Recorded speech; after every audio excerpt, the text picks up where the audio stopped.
I've come along to Iconic Images Gallery to meet with a photographer who for over 5 decades has shot some of the most legendary rock and roll images, from the likes of the Stones to Kate Bush and so many more. Welcome to the colourful world of Gered Mankowitz.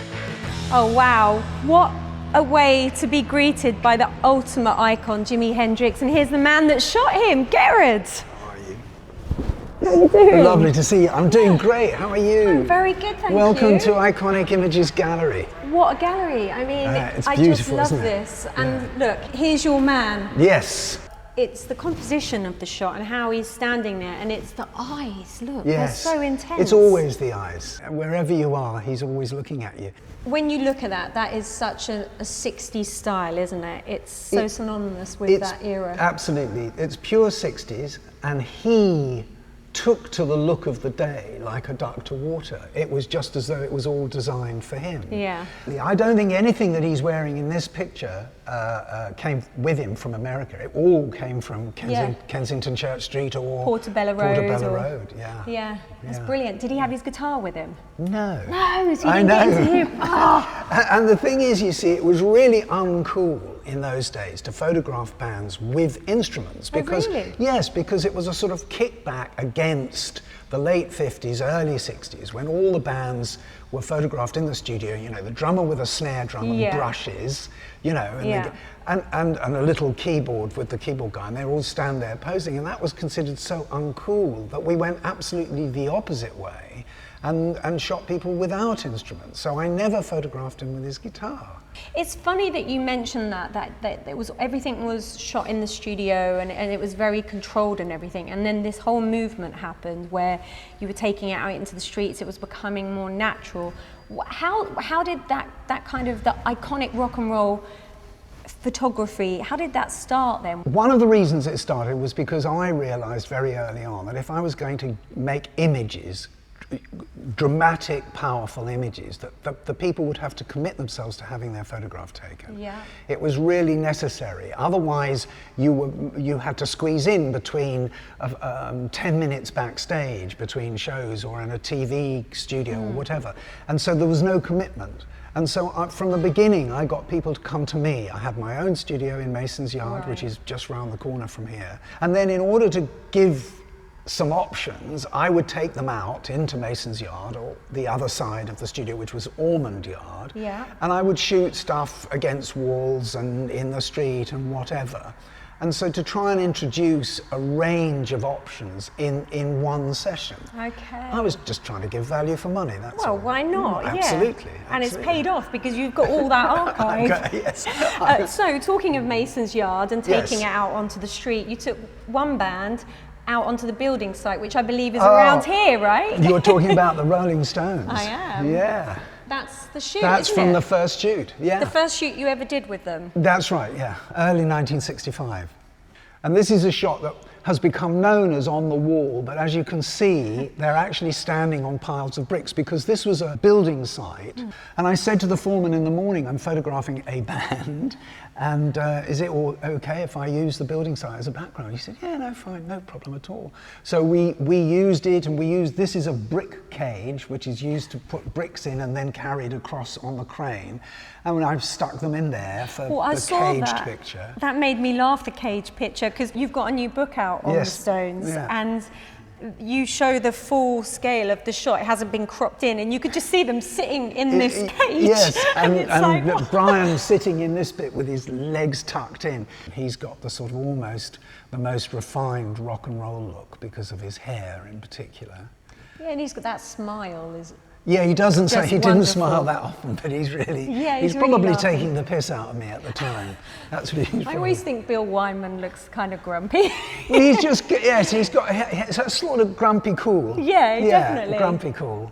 And Charlie always looks very, very moody and stylish. You're all so young. Yes, I know. That was part of the 60s as well.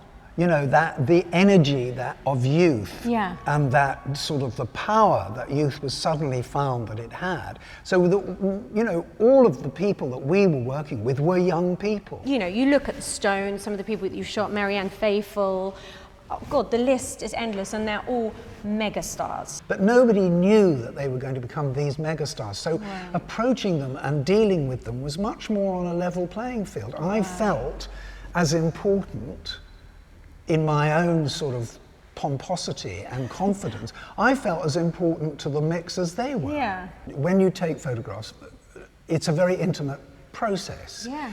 And if you have no way of showing them what the camera is seeing, then they have to trust you. They have to put their image into your hands and hope that we're all working on the same page. Yeah. Iconic Images, they have all of your negatives. Yeah, here. my archive is here, housed here. So can we take a look at some of Yeah, those, you can some more? come down to the vaults. Okay, let's take a look. So here we are, Kylie. This is where we have the vaults. This is the print vault, or part of the print vault. So in here we've got prints in all sizes by all the iconic photographers. So this is the negative vault. Oh, okay, so these the are all serious the candy. yeah. So this is Terry O'Neill's negatives, other negatives, some of my negatives, although most of mine are in their own cabinet next door. Right. And I see a big light box, Jimi Hendrix light box of mine. And this, what is this door? Is this so no one can steal the negative? Yes, this Close building it was a at night? bank. Oh, okay. For decades, the building was a bank. And then over here we have here, something you prepared earlier. Yes, yes, something we prepared earlier. Yeah, a sort of selection of prints that we thought maybe you'd like to see and talk about. So this is Oasis. Did you use your special Vaseline trick on I this? did. Did you? Yeah, I did. Even back then, because now obviously you can get filters and stuff to do. I know. But you went old school. Well, the reason for that was, and I'm embarrassed now, but I thought at that time, Oasis were a tribute band. I thought they were a Stones Beatles tribute band. And so I'd suggested to Mojo that for the cover, we did a pastiche of the Stones Between the Buttons. And they said, oh yeah, no, that sounds like a good idea, because I think an awful lot of people thought they were a Stones cover band. And did they like it? Do you know? What did they think I of don't know. They weren't really communicating. I was going to say, what were they like to work Awful. with? Yeah, I can imagine. They were really They lived awful. up to their reputation. They lived up to their reputation. And for the first hour, they wouldn't talk to me. All they were doing were effing and blinding and kicking Really? the shit out of the Talking studio. about our kids and... I don't know. I didn't understand a word they said. I can imagine. No. They were definitely very unhappy, and they didn't want to be there, and they certainly didn't want to do a session. But yeah, it's a picture that I've always loved, and but I've never met them since, so I have no idea whatsoever what they think about it. Oh, okay. This is a very typical live contact sheet from that 1965 tour. And I was shooting medium format, so I was shooting on my Hasselblad camera, which was sort of unheard of. Really? Nobody Why? was shooting medium format, because everybody was shooting 35mm because it was so much easier to handle. But it was no good for me, because I wore spectacles all the time then, and they would steam up. If I got them, when I put the camera to my eye. You're like, why is everything out of focus? Yes, Oh, because I couldn't see. That's where I got the blur. And so I found myself steaming up, and I felt very frustrated by it. So the Hasselblad you have at your waist. Of course, and you yes. look down in, and you can put, and I felt much happier with that. So although it was much more cumbersome, and it only had 12 frames on a roll of film, I felt much happier with that. You were learning on the job, weren't you? I in was, a sense? always. This was Always one of your have been. first jobs, always. Yeah, always have been. So this tour, was this the only time that you've ever been on tour with a band? Have you done tours before? After this, sorry? Not really, because the truth is, although I loved the experience and it was a most fantastic experience, I didn't really enjoy the photographic side of it. Really? No, I found it frustrating. And I think that's because I couldn't control what I was getting. And I found that very uncomfortable. Fair enough. Do you think you have imposter syndrome? I think I have experienced it in my early days when I was, that's why I didn't mix with other photographers, because I always thought they'd find out, they'd see through me.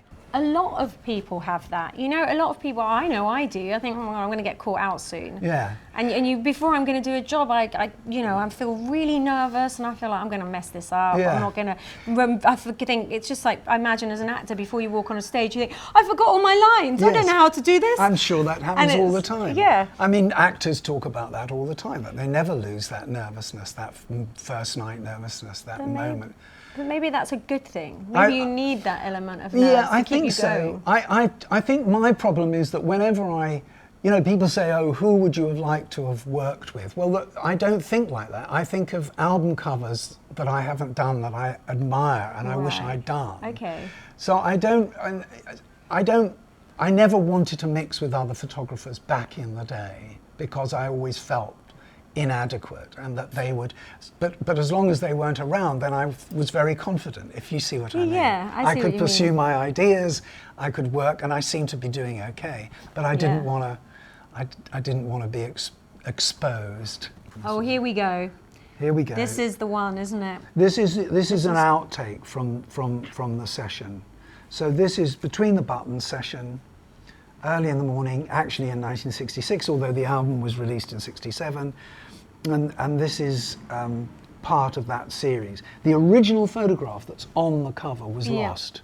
Was it? Yeah, because in those days, everything was reproduced from the original transparency. Yeah. And so the original transparency was stuck onto the artwork, sent off to the terrible printer, And then lost folded somewhere. up and just thrown away in a bin. Oh my God. Well, that's what I was reading in your book, that you lost a lot of stuff. Lot of stuff. Because it was in its infancy, wasn't it? This iconic rock and roll photography. Nobody thought it had any value. Yeah. Nobody thought it had any value beyond that record cover. Oh, Nobody my imagined. goodness. I know. And I didn't police it. We didn't have any sort of organisation to police it or to follow up or to, make phone calls and say, can I have my transparency back? Yeah. What made you stick Vaseline on it? Because it was on... It was on a piece of glass in Yes. front of the lens. Yeah.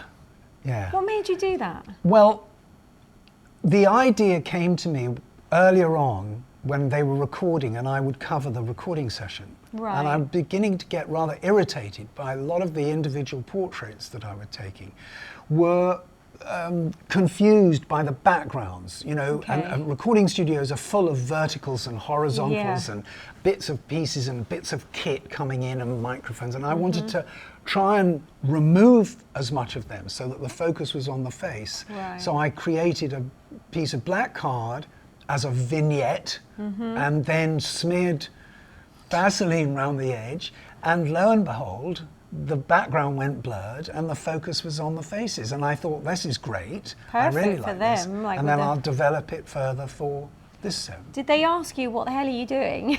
What are you doing, you crazy fool? Sort of, yes. I mean, there was always a bit of piss-taking banter, Yeah. always, yeah. Which is great. It Yeah. means that they like you if they do that. Yes, I hope felt so. I think so. confident. I felt so. And Oh, this wow. That's is great. George- That's George Harrison, right? Yes, that's George Harrison. That's from the Cloud 9 session, which was... Oh, I love that. Yeah, which was... So the what were you album cover I trying? did. What were you trying to create with this? This was going to be, well, this was the back cover or the inside cover. So I wanted to create a portrait where we could put lots of text or advert, George Harrison, Cloud 9, new album coming out soon. Pictures, I love it. I've always liked it. I think the cover picture is really powerful, but I've always loved that. And this is Marianne. This is, in a way, although I met Marianne through Chad and Jeremy, this is the picture that sort of got me to the Stones. Yeah. And this was the sort of main door that opened, really. I feel that a picture tells so much more than video, in a sense. It's like, you just look at every little detail and you wonder why it's there. Like these guys in the back, like were they just there having a pint? They were just then? there having a pint, and I knew they were there, and I knew they were they were ogling Marianne. Yeah. She didn't. She was completely innocent of it because she couldn't see them. And I thought that I liked it. They were out of focus. They were underlit. I didn't think that they would, but the record company didn't like that at all. Oh, did they not? They So thought it was offensive. what? Because they felt that they were ogling Yeah. her. And I just think it's captured something of her at the time. I think, you know, I think it's a really special portrait. I've always loved it. Well, Gered, thank you so much. No, This absolute is pleasure. just Lovely talking to you. Oh, lovely to talk to you too. Thank you. My pleasure.